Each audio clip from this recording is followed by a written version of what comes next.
አንድን ነቢይ በመመገቧ ምክንያት የ3 ዓመት ተኩል ግማሹን የድርቅ ዘመን እልፍ አለችው። እልፍ እመኑ፣ መጽሐፍትን እመኑ አላቸው። ነቢያትን መጽሐፍትን ከማመን ይዘገያቸው አላቸው። አትዘግዩ፣ መጽሐፍን እመኑ። አትዘግዩ። ቤታችሁ ውስጥ የተሸልፍ ላይ የተቀመጠው የእግዚአብሔር ቃል እውነት ነው። አትዘግዩ ከማመን አትዘግዩ። ሙታንን ያስነሳው ያ ጌታ እውነት ነው። አትዘግዩ። የጨከኑለትን ያወጣ ያ ጌታ እውነተኛ ነው። አትዘግዩ። እግዚአብሔር በምን ጉዳይ ላይ ትንቢት ተናግሯቸዋል? መጽሐፍ ቅዱስ ውስጥ ለእናንተ ከተናገራችሁ ነገር በተቃራኒ የሆነ ነገር ካለ ፈልጋችሁ አሁን እንድታሳዩ እንፈልጋለሁ። እግዚአብሔር ለባሪያዎቹ ካደረገው አንድም እንዳልቀረ ለእናንተም እንደዚሁ መጽሐፍትን መርምሩ፣ አትዘግዩ። አስተውሉ። የኤማውስ መንገደኛ አላስተዋሉ። ሙሴ ኤልያስ የተናገረለትን አላስተዋሉ። እነ ሕዝቅኤል የተናገሩለትን ኢሳይያስ 5ኛው አዲስ ኪዳን እስኪባል ድረስ ስለ ኢየሱስ የተናገረው ነገር ሊቀበሉ አልቻሉም። በቃ እና ጌታ ኢየሱስ እንደዚህ አላቸው፣ የማታስተውሉ ነቢያትንም የተናገሩትን ሁሉ ልባችሁ ከማመን የዘገየ ክርስቶስ ይህን መከራ ይቀበል ዘንድ ወደ ክብሩ ይገባ ዘንድ ይገባው የለምንም አላቸው። ከሙሴና ከነቢያት ሁሉ ጀምሮ ስለ እርሱ መጽሐፍት ሁሉ የተጻፈውን ተረጎመላቸው። ዛሬ እንደዚህ አይነት ብርሃን ይብራልን። በቃ አጭር ባይብል ስተዲ ጌታዬ መንገድ እየሄደ ከነሱ ጋር ከየት ጀምሮ? ከሙሴ ጀምሮ እስከ ነቢያት ድረስ አይ ቲንክ እንግዲህ ከዘጸአት ጀምሮ እስከ ነገሥት አካባቢ የመጣ ኦር ደግሞ እነ ሕዝቅያስም ድረስ ሄድ ያለ ይመስለኛል። ፈጠን ያለ ባይብል ስተዲን ያደረገላቸው ፈጠን ያለ። ዛሬ ሰማይ ተገልጦ የእግዚአብሔርን ቃል ያስረዳል። የእግዚአብሔርን ማንነት ማወቅ ከፈለግን፣ እጁን ማወቅ ከፈለግን ዛሬ ስም መስጠት እናቆምና የእግዚአብሔርን ቃል እንመርምር። እንደዛ ነው ያዘዛቸው። የእግዚአብሔርን ቃል መርምሩ፣ ከማመን አትዘግዩ አላቸው።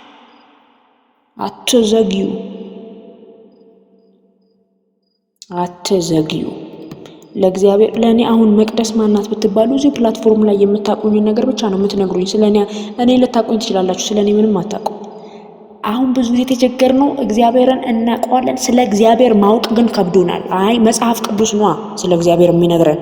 እግዚአብሔርን እናውቀዋለን፣ ግን ስለ እግዚአብሔር ጠልቀን ማወቅ የምንችለው የእግዚአብሔርን ቃል ስንመረምር ነው። ስለ ጌታ ኢየሱስ ጠልቀው ማወቅ ስለከበዳቸው ወደ መጽሐፍ ነው የመራቸው። ይኸው ብሎ ከሙሴ እስከ ነቢያት ከሙሴና ከነቢያት ሁሉ ጀምሮ ስለ እርሱ በመጽሐፍቱ ሁሉ የተጻፈውን ተረጎመላቸው ይላል። ተቀመጡ ዛሬ ከእግዚአብሔር ቃል ጋር። ግራ ይግባችሁ። እግዚአብሔር እንዲህና እንደዚያ እያደረገ ነው እያላችሁ በሕይወታችሁ ያልሆነ ስም ለእግዚአብሔር የምትሰጡ ልክ እንደ እስራኤላውያን ቅድም እንደነገርኳችሁ ፍርዴ ከአምላኬ ተሰወረች፣ በቃ ከእንግዲህማ ጌታ ትቶኛል የምትሉ ሰዎች ኧረ አይተውም። ይሄ እግዚአብሔር ባህሪ አይደለም። እግዚአብሔርማ የኔን ጸሎት አይሰማም። በፍጹም መጽሐፍ ይሞግታቸዋል። እግዚአብሔር ጆሮን የፈጠረ እርሱ አይሰማምን ይላል። አይሰማምን? የማይሞግታችሁ ጉዳይ የለም። ሰማይ የማይሞግታችሁ ጉዳይ የለም። እንደ እግዚአብሔር ቃል የማትሞገቱበት ጉዳይ የለም። አይኖቻችሁን ወደ እግዚአብሔር ቃል አሁን አንሱ። ጌታ ኢየሱስ ክርስቶስ ብቸኛ ያደረገ ነገር እነዚህ 2 ተስፋ የቆረጡትን ሰዎች ወደ እግዚአብሔር ቃል መመለስ ነው።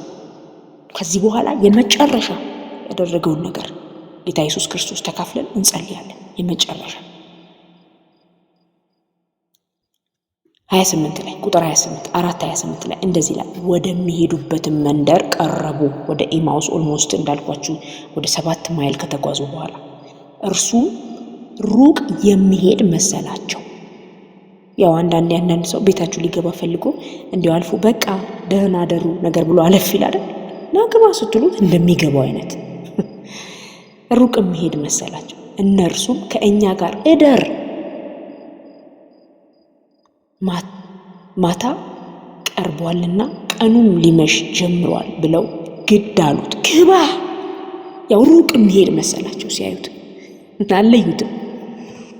አለዩትም ጌታ እንደሆነ። ግባ መሽቶብሃል አሉት። መሽቶብሃል ግድ አሉት ይላል። አትሂድ ከደጄ ወዳጄ ቤቴ ግባ። ኢየሱስ ያድናል። ከእነርሱም ጋር ሊያድር ገባ። እንደውም እኔ ይሄ ቃል ከዮሐንስ ራእይ ቃል ጋር በጣም ይገናኝብኛል አይደል? እነሆ በደጅ ቆሜ አንኳኳለሁ፣ ማንም ድምፄን ሰምቶ ቢከፍትልኝ ወደሱ እገባለሁ። ከዚያ በኋላ እገባለሁ ብቻ አብረን እራት እንበላለን አለ ጌታዬ ኢየሱስ ያድነው። እና ከእነሱ ጋር ሊያደርግ ገባ፣ ከእነርሱም ጋር በማዕድ ተቀምጦ ሳለ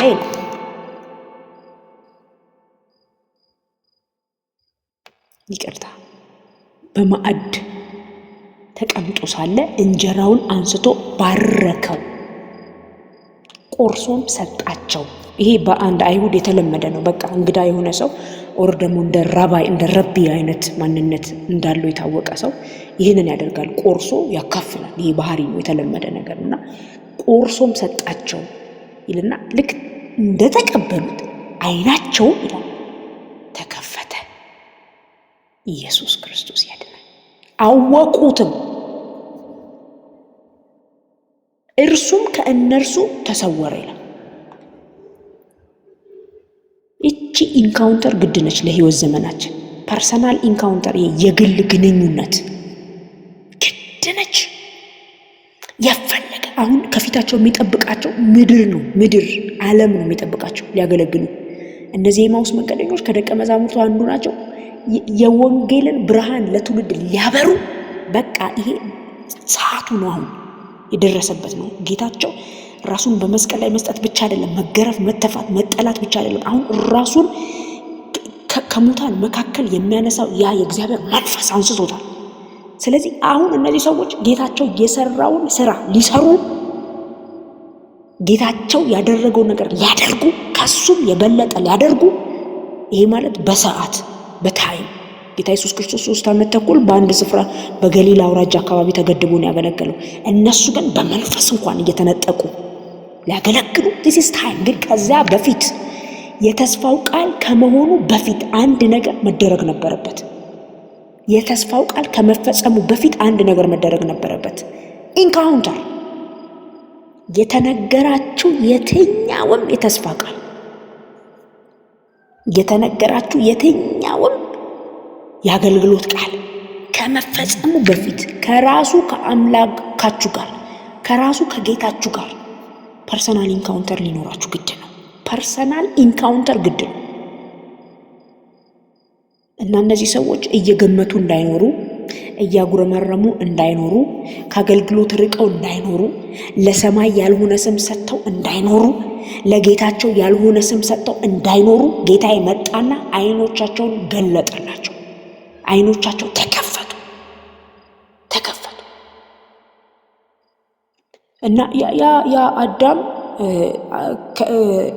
ከዘፍጥረት አካባቢ የምታገኙት አዳም ከውድቀቱ በፊት ያ የበላው በለስ አይኑን ከፈተው፣ ፎርባድ ለመጥፎ አይኑን ከፈተው። ይሄኛው አዳም ግን አይነ ሲከፍት ለአገልግሎቱ ነው፣ ለመንገዱ ነው፣ አጥርታችሁ እንድታዩት ነው። ለዛ ነው ጳውሎስ ለኤፌሶን ሰዎች እንደዛ አይደል ያላቸው? ኤፌሶን መጽሐፍ ምዕራፍ 1 አይ ቲንክ ምዕራፍ 1 15 19 አካባቢ የሚላቸው ነገር አለ አይደል? ለዚህ በክርስቶስ ኢየሱስ ለዳነው ማንነት የአይን መከፈት እንዲሆን ጸልዩ እያለ የሚናገርበት። ጸልዩ፣ ሃሌሉያ፣ ጸልዩ። ለአይን መከፈት ግድ ነው። በቃ አይኖቻችን ተከፍተው ይሄ ቅርፊት ከኛ ላይ እስካልወደቀ ድረስ የምንሄደው መንገድ ስህተት ነው፣ የምናገለግለው አገልግሎት ስህተት ነው። ታስታውሳላችሁ ጳውሎስ ይሄንን ጸልዩ የሚላቸው ዝም ብሎ አይደለም።